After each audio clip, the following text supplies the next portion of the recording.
L'aléa moral correspond au risque du comportement opportuniste de la part d'un agent qui ne se conforme pas aux termes ou à l'esprit d'un contrat préalablement établi.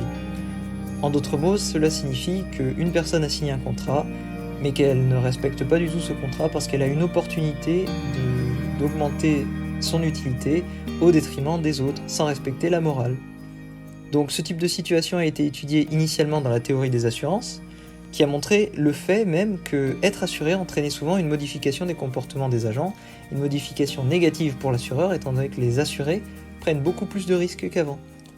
Donc pour ce qui est des assurances automobiles, cela peut se constater par quelqu'un qui avant faisait très attention où il se garait, et une fois assuré, il se gare à peu près n'importe où, dans des quartiers un peu dangereux ou malfamés, il commence à rouler de plus en plus vite, il est agressif, bref, il fait tout pour que l'assurance paye.